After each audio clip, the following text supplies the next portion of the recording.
Hello everybody! Today we're going over the hand and all the muscles of the hand.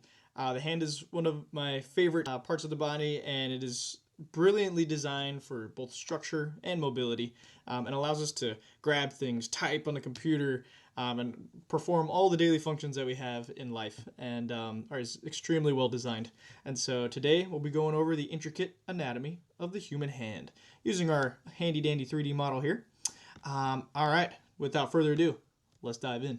So our first one here, so like we talked about earlier in the forearm, is the palmaris longus. It spreads to form this palmar aponeurosis, which provides structure for the hand.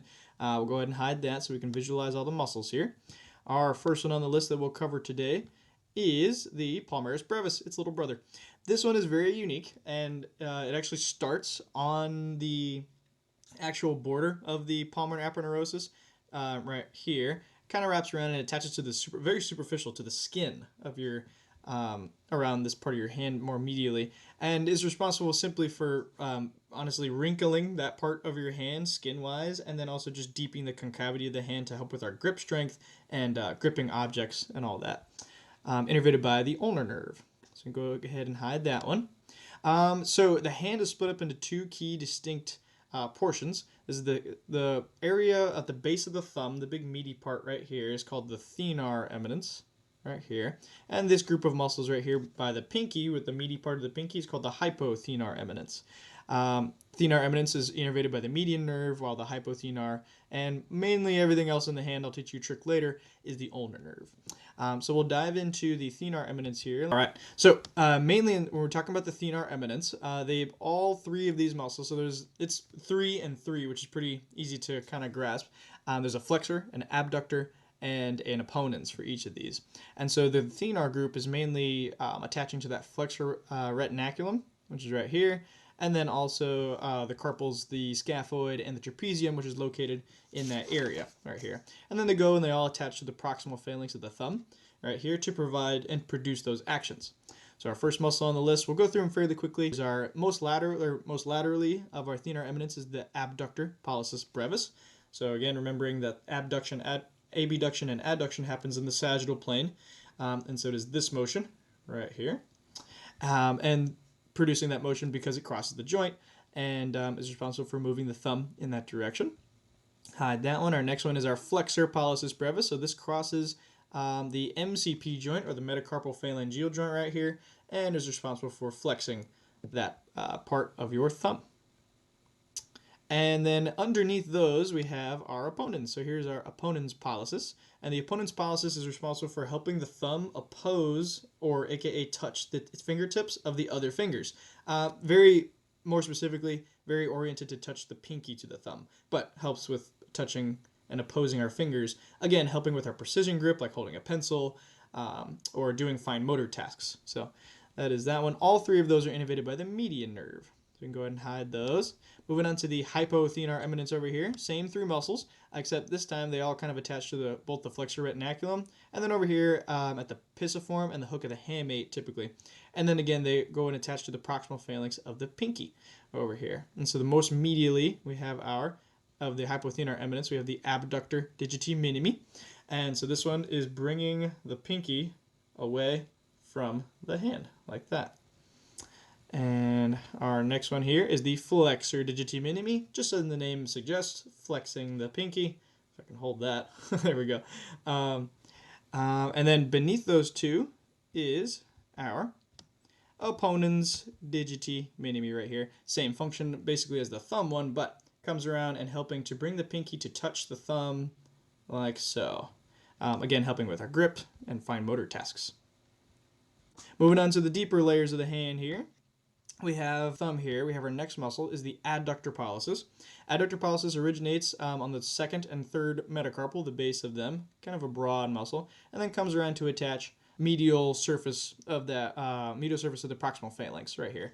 And this helps to, again, as the name suggests, as adductor, bringing it in back towards the hand. Again, helping with grip. This one is innervated by the ulnar nerve. So we can go ahead and hide that one. And so the next sets of muscles that we're going to talk about are groups. The first group we're going to talk about is the lumbricals. So I'll go ahead and hide the tendon of the flexor digitorum superficialis here so we can see the profundus. Reason I did that is there are 4 lumbricals. 1, 2, 3, and 4. So these lumbricals all originate very uniquely. This is one of the first muscles that we've seen so far that actually originate. They start on a tendon, not the bone. And so they start on the tendon of the flexor digitorum profundus, which is why I didn't hide it. So on these tendons right here, these lumbricals attach and start. And then they go around and they actually attach to the back. Here's a lumbrical. Attached to the back of the fingers. As you can see, it kind of loops around here and comes around and attached to the back of the extensor hood. So when these lumbricals contract, the motion that they produce is this, basically. So flexion, not only flexion at the MCP or metacarpophalangeal joints, but they pull and provide extra tension on the extensor hoods of all of fingers 2 through 5 to straighten out the fingers. So pretty cool function there. Lumbricals 1 and 2 are innervated by the median nerve, and then lumbricals 3 and 4 are innervated by the ulnar nerve. So I'm going to go ahead and hide the lumbricals here.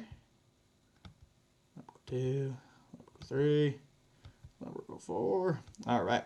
And then our next 2 sets are the interossi, which is what they're called.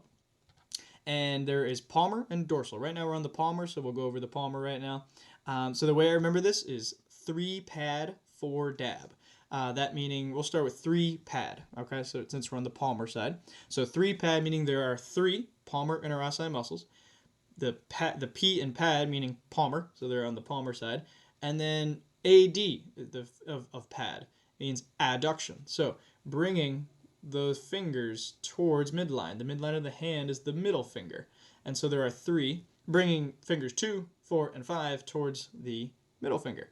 And so you can see how they actually start on the metacarpal and then attach to the proximal phalanx of that same finger right here. So here's our first one. So for instance, here's our pointer finger one, attaching here on the base of the base of the second metacarpal and attaching to the base of the second proximal phalanx to produce this motion, bringing the pointer finger towards the middle finger. And then you can see we have one here as well, right here for the third finger, and then another one right here for the pinky finger. And these are all innervated by the ulnar nerve. So we can go ahead and hide the palmar interossi here. There we go. Like so. And I'll go ahead and spin the hand around for our last couple muscles here. And these are the dorsal interossi muscles. And the way I remember this is 4 dab. So 4, meaning there are 4 dorsal interossi. The D in dab is dorsal, so it reminds me it's on the back of the hand. And then dab, AB, the last portion, is abduction. And so it provides spreading the fingers apart, not bringing them together. So bringing them together is the palmar. Spreading them apart is on the back. And so we can see we have 4 of these. So here's our first one. And again, they do the same thing as they attach. They start mainly on that the metacarpal and then go and attach on they attach on the proximal phalanx of the same finger to produce the spreading motion of the fingers. And they do that for fingers 2, 3, 4, and 5. And we can see here's our first one for the pointer finger. And then this program's nice. It kind of splits it up into 2A and 2B. This is one muscle. It just has 2 heads, and we call it bipennate. And they go ahead and they help both of those fingers to move apart from each other. So we can go ahead and hide the first one. So here's our 2A, 2B, and then they do the same thing over here. A bipennate muscle here, which are dorsal for the middle finger and the ring finger. And then finally, that last one over here for 4A and 4B. One more thing we can point out here, we can see the nice median nerve coursing through the carpal tunnel. And right here under that transverse carpal ligament, which is the thickening portion of the flexor retinaculum, is where you can get the condition carpal tunnel syndrome, which is extremely painful.